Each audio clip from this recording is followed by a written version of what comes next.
Count money, man. Stack riches. Try and told him I'm a beast, bud. What's up, gang? Welcome to the Grindcast. Simon Arias here. Get ready, it's a new day. All right, so we're going to be doing a quick recap to interview and ask Gregg Rudolph, one of our top RGAs, some questions on how he's transitioned so quickly from a completely different industry, nothing to do with what we do, and had some super success over the first 36 months. So, you know, Gregg, you've been a top producer internationally in your first couple months as far as sales goes. This past year, over $1 million in production and leadership. You've made executive council this past year for our organization. 3 years in a row, I believe, internationally, one of the top recruiters, top 3 recruiters internationally. In our agency, fastest person in the history of our agency to receive an MGA contract, which, you know, in the real world out there, I think it's like a general manager. You know, you did that, and I think in less than 4 months from the time that you came in. So, you know, the thing that's also exciting and most impressive is it's one thing to do it yourself. It's another thing to start to do it through others and impact others. And now you've gotten into a situation where you're promoting successful leaders, you know, people like Mark Bernsdorf and Spencer and a bunch of other people. Just opened up offices in Dallas, got a presence in Florida. So what things, you know, in your 3 years so far, what things stand out to you on what has made you successful, or maybe some of the key traits of people that make it versus people that don't make it in our business? So key traits of people that I've seen come in, you know, I've hired a lot of people in the past 3 years, and you know, a lot are still here, and a lot it didn't make it. It wasn't for them, and that's okay. But the people that stick, the people that are successful here, they all have the same attributes. You know, they are very disciplined people. Number one, they wake up early. They you know, attack mind, body, spirit. They're just in tune with themselves. They all have goals. They're very goal oriented. All of them are very coachable, so they can, you know, take coaching, which is, you know, obviously you know that, you know, some people just can't take coaching. They don't know how to react to it. You know, you got to kind of tone down your ego there.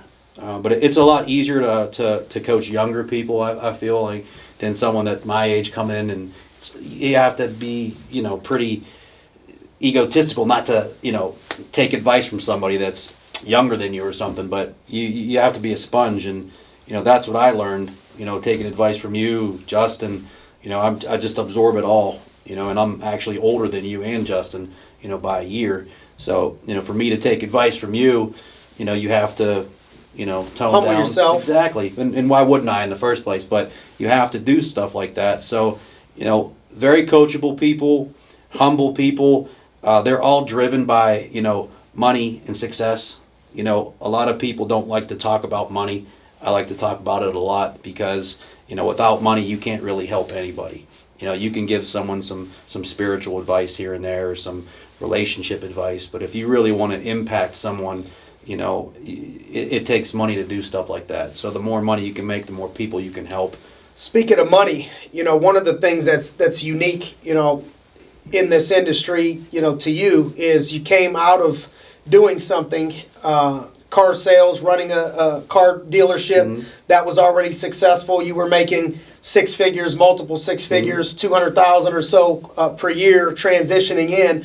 Most people at that point, you know, mid-30s, you know, making a couple $100,000 a year, are not making that leap of faith. I tell people you can't steal second base with your foot on first base, but it sounds good, you know, but to really take your foot off of, you know, a couple $100,000 to go say, all right, I'm going to do something a little bit different. What made you take a leap of faith, so to speak, to transition industries? Well, you were probably the main reasoning behind that, you know that. But it was one of the hardest decisions I made in a long, long time. You know, my wife was pregnant at the time. We're just starting our family, just got married, and, you know, I was actually building my life back off of filing bankruptcy, because my business failed in my late 20s. Had some personal issues with, you know, my daughter got sick, and it was just a whole string of events that happened, and I had to close down my very successful business. So I'm climbing back up the ladder here, and I finally got back to making decent money, and I'm comfortable again, and I'm, not stressing out about money. And then here this opportunity came about, and I'm like, oh man, nothing's guaranteed. There's no salary. There's no, guaranteed weekly income. I just see a bunch of guys that, have the same kind of attributes as me, the same goals. And, we didn't know each other from Adam. Right? At all. At all. I remember the first time I shook your hand was outside of the Capitol Grill. Yeah. We parked our car. We came up to each other, and it was that quick. Yep. You know what I mean? Just same energy. Yeah. Real quick. Yep. So same size, same build. Yep. I think you got a half inch on me, like 5 or 10 pounds. You know what I mean? Not Especially much. with the spiked hair. Not much. That's why I'm trying to rock the boots. But speaking of which, I think coming out of other businesses, the business that you owned, the car industry, that you were in, and I've taken a liking over the years to your old mentor Vic, and have a lot of respect for him as a person and what he did in that industry. So, but residuals wasn't really a thing, in car sales or anything. You sell a car and you're done. You got to sell another car in order to get paid. What sticks out to you? Have you seen anything like that? Where you do a job and then you continue to get paid on it. Talk to me about the residuals. I've never seen anything like it, and I wish I understood it more earlier in my life, because I would have gotten into some type of industry with residual income. So, in real estate, in the car industry, and in any industry, if you're a salesperson, you got to keep selling to make money. With residual income in our agency, we're 100% vested in our clients and our business, so we get fully vested residuals, and they follow us for life. So not every business is like that, especially in the life insurance industry. So we're very blessed to have that. But the policies that we sell, we get paid on for the rest of our lives, as long as the clients are still making their premium payment. And most people pay on life insurance until when? Until they die. It's called life insurance for a reason, right? That's right. So you can literally walk away from this business after 10 years with 6 figures a year coming in.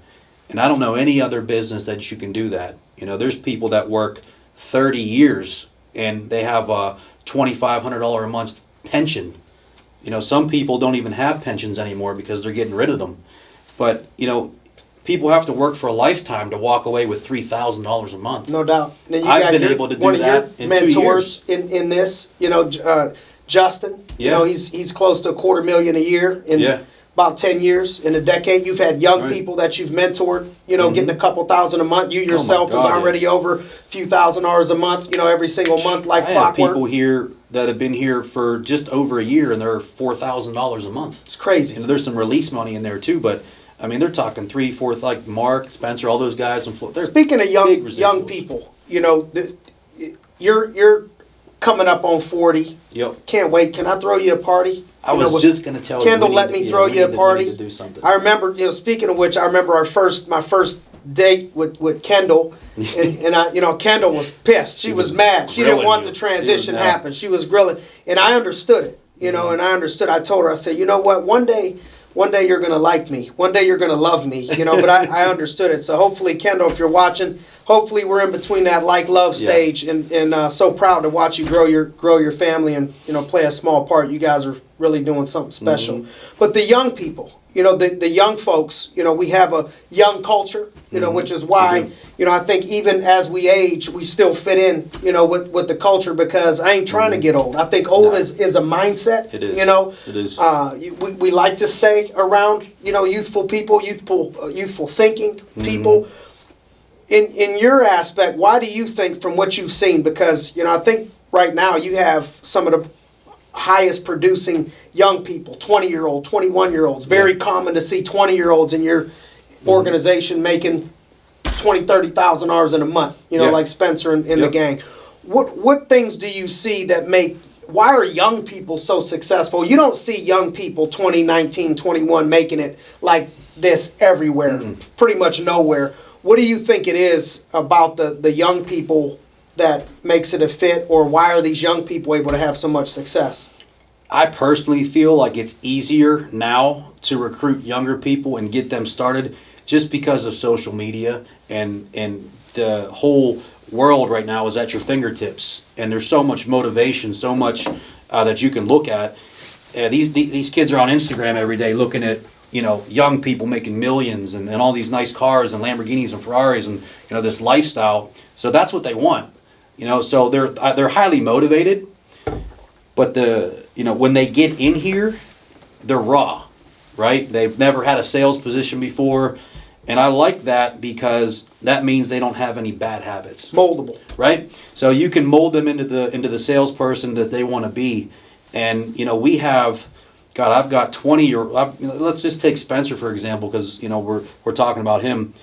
This kid just turned 21 yesterday, and he's making between anywhere from $4,000 to $10,000 a week religiously, and that's not just consistently. A week.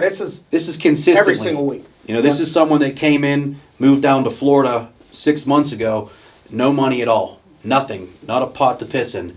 He's got over 50 grand saved up already this year. Showed me his bank statement. I'm like, let's go. Bought a brand new Mercedes, and he's in leadership now, so he's starting to mentor other people, bring his people in, and now his people are making that type of money too. Not only the money in the young people that you can develop, but if you were to call him right now and say, hey, what'd you do today? He probably read a book, probably read some scripture, probably exercised. Yep. It's developing the whole person. Speaking of a young culture, young people, young atmosphere. You even brought up Lamborghinis and stuff like that. We have a contest going on right now. We're going to give away a Lamborghini in the next 60 days. Very unique. Almost different to the point of if I'm looking from the outside in and I'm not in it, they're like, what are these guys doing? What they play a little bit of music, they wear flashy stuff, sometimes, how would you describe our culture, here and atmosphere here and kind of what that's like? So that was one of the main reasons why I am here and I stayed with this company. A lot of people in the insurance industry bounce around, you know what I mean? And we see it firsthand. People promise you things, and you go in there, and it's not what they seem, not what they say. But culture has a lot to do with, retaining your agents, retaining your people. If they can have fun and they have the ability to grow and experience what we experience, it's so much easier to keep them. They're so much happier. I just had someone message me this morning on Facebook. And they said they're an insurance broker in North Carolina. And he said, wow, are you guys really giving away a Lamborghini? He said, we're having a March Madness tournament here, but the grand prize is $500. I feel a little overdone. I was like, well, this is something we've built up. And as we've been in business, 13, 14 years now, you've been doing this. So, it's not like we're giving away a Lamborghini. 13 in March, a couple days. That's a long time. Walked in with 3 people and my mother. Now look at you. I think we got over 450 agents now. Yep. 25 offices, 13 different states. Yep. Something like I keep losing track. Yep. It changes. Definitely got better since I met the lumberjack. Yeah. For sure. And appreciative and grateful to have you on board with us, man, and one of the captains of the ship. I think, to maybe wrap it out. To wrap it up, maybe talk a little bit real quick about we mentioned the atmosphere, the culture. I even remember inviting Vic down. I'm like, I want you to see. Come check this out. It looks crazy. You know what I mean? But the whole mindset of it, Gregg, was just to be. Only experience I really had, coming into this business was 2 things. One I won't talk about, one I will, which was athletics and sports, playing college football and stuff. The vision was to create a locker room, a team atmosphere where you have that type of environment, like a weight room or a field, people walking onto the field to go to battle together and creating that family atmosphere and culture. We really had the opportunity this year to see the stability of the organization. Going from I remember people telling me when I first started, this is depression, recession proof. Yep.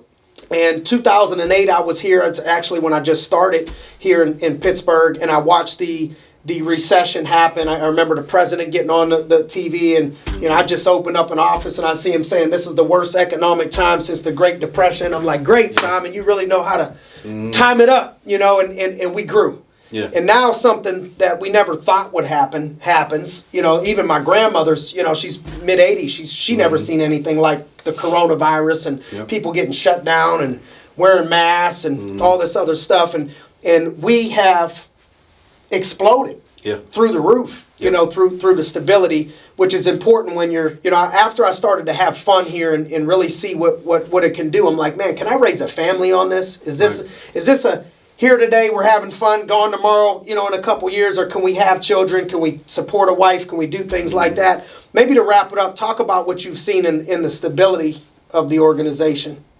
Yeah, from an outsider looking in, you really got to say to yourself, is this real? Are these people really doing this? Is this just a show? Is this a front? But I've been here for going on 4 years now, and everything you've ever told me, we've exceeded. We've done more than we said we were going to do. Tried to always under-promise and over-deliver. I use that line every day, every week in my overviews. So it's a special place, and the greatest part about it is you can grow yourself. It's not like you can come in here and it's stagnant. COVID-19 was really a blessing in disguise to us because we created a virtual sales assistant where now we're calling people from different states in different states and doing presentations over the computer. We're seeing 3 times the amount of people we really would in a week because we don't have to drive to them anymore. It's convenient. We're not wasting time on driving, traffic, gas. So it's amazing, and God bless Globe Life and AIL for taking the bull by the horns and coming up with that strategy. We're blessed to be a Fortune 500 company. We're blessed to have Steve and Dave that got our backs and home office and everybody there. I wouldn't change this for the world, what I got going on here, and it was a very hard decision. And if you remember, we pretty much dated for 6 months before I made the decision to come here. Yep. But I took everything that you told me in my head, and I looked in your eyes, and I trusted you, and here we are. We're thriving, and we're taking over the industry really, and it's been fun, and it's been a great ride. Best is yet to come. I can't wait. Opened up the year with four brand new offices, man. So thanks for believing in us, and it was good to hear. We didn't practice, we didn't have no. We just kind of said let's do it. So good to hear through and see it through your eyes as someone that's to me is still new. A couple. That's what's scary for how well you've done. I still feel 3 years in the game, man. So congratulations, and congratulations to you in advance for all the future success and lives you're going to continue to impact. Let's get it. Count money, man. Stack riches. Try and told him I'm a beast, bud.